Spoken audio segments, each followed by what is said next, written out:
In this episode, we're going to build a practical way to notice identity problems by first understanding what normal authentication behavior actually looks like in a cloud-connected world. Many beginners jump straight to the idea of detecting attacks, but detection only works well when you have a strong sense of baseline behavior, because most identity misuse is not loud. Attackers try to look normal, and cloud services generate so much routine authentication activity that a single suspicious login can be easy to miss unless you know what stands out. The key is that authentication is not just a yes or no event. It includes patterns in time, location, device type, application access, session duration, and sequences of actions. When you understand normal patterns for different kinds of users and systems, you can spot anomalies that suggest compromised credentials, token misuse, or misconfigurations that allow unsafe access. The exam tends to test this skill by describing subtle clues rather than obvious alarms, and real environments demand the same kind of thinking. Our goal is to learn how to define normal authentication baselines, what kinds of anomalies are meaningful, and how to reason about suspicious behavior without overreacting to harmless change. Before we continue, a quick note. This audio course is a companion to our course companion books. The first book is about the exam and provides detailed information on how to pass it best. The second book is a Kindle-only ebook that contains 1,000 flashcards that can be used on your mobile device or Kindle. Check them both out at cyber.author.me in the Bare Metal Study Guide series.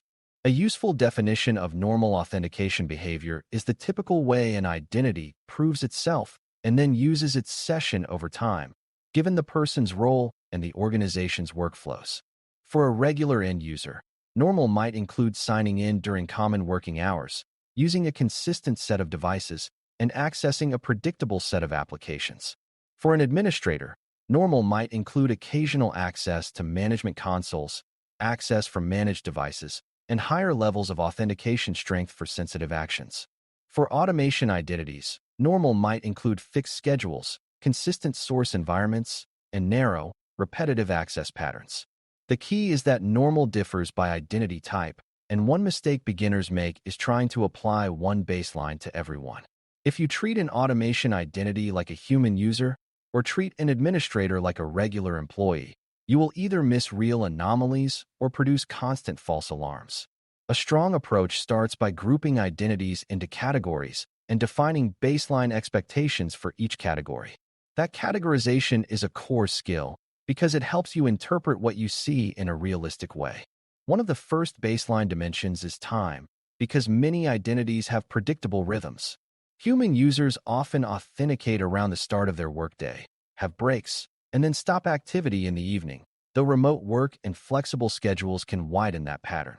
Automation often follows a schedule tied to deployments, backups, or reporting, and these schedules can be very regular. Administrators may have bursts of activity around maintenance windows or incident response events, and those bursts should ideally be planned and documented.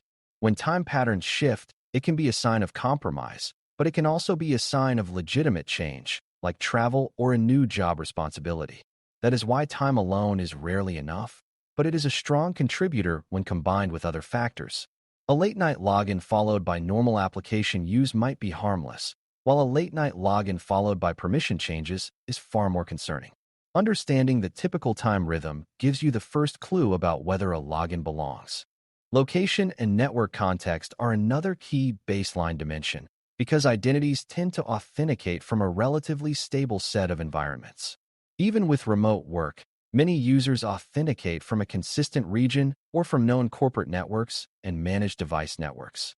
Administrators often have additional restrictions, such as needing to authenticate from particular controlled networks, and automation identities should often appear from known execution environments. When you see sudden shifts, like impossible travel patterns or sign-ins from regions that have never been used, you should pay attention. Attackers often authenticate from infrastructure that differs from the organization's usual patterns, and they may change locations frequently as they test access. However, you also need to account for legitimate reasons like travel, new offices, or cloud-based remote access solutions. The baseline habit is to know what locations are normal for each identity category and to treat sharp deviations as potential indicators. Location anomalies become much more meaningful when paired with unusual device fingerprints or unusual application targets. Device and client behavior is another baseline area because the same identity often uses a consistent set of devices and software patterns. A user might consistently sign in from a managed laptop using a browser, while an attacker might sign in using a script-based client or a different device profile. In authentication records, this can show up as changes in user agent patterns, changes in device registration state, or changes in the application requesting authentication. For administrators, device consistency is especially important because management access should ideally be performed from trusted devices. For automation, client consistency is a strong signal because automation usually uses stable libraries and stable execution environments, so deviations can indicate that a credential is being used interactively by a person. A beginner mistake is ignoring client details because they seem technical, but many identity anomalies are easiest to spot through client mismatches. If an identity suddenly authenticates through a method it has never used before, you should consider why that would happen and whether it aligns with known changes. Understanding normal client behavior makes anomalies clearer and reduces noise. Application access patterns are also essential because authentication is usually tied to accessing something, and what an identity tries to access often reveals intent. End users typically access a consistent set of business applications, while administrators access management tools and sensitive consoles. Automation identities often access a narrow set of services related to their job, like deployment or monitoring actions. When an identity authenticates and then accesses unusual applications, especially high-sensitivity ones, that can be a meaningful anomaly. For example, if a regular user account suddenly signs into a cloud management console it has never used, that deserves investigation. If an automation identity begins accessing identity management services or key management services outside its usual scope, that is a strong warning sign. Attackers often start with discovery and then pivot toward higher leverage services, and those pivots show up in application access changes. Knowing the normal application set for an identity category allows you to spot these pivots quickly. Session behavior provides another baseline because normal users and systems have predictable session lifetimes and activity levels. A user session might last a work period with intermittent activity, while an automation session might be short and bursty, aligned to a job. An attacker may try to maintain long sessions or create multiple concurrent sessions to test access paths, which can create patterns like overlapping sessions from different locations. Another anomaly can be unusual token refresh behavior, where a session is kept alive in a way that is not typical for the user. Session anomalies matter because they can indicate token theft or session hijacking, even if the initial authentication looked normal. This is why detection is not only about the login event, but about what happens after. A baseline view of sessions lets you notice when access behaves like a machine when it should behave like a person, or behaves like multiple people when it should be one. For exam scenarios, recognizing session anomalies often helps you identify the best explanation for subtle clues. Sequence and workflow patterns are also part of normal behavior, because authentication is usually followed by a series of actions that reflect a user's job. A finance user might authenticate and then access finance tools and reports, while an engineer might authenticate and access development resources.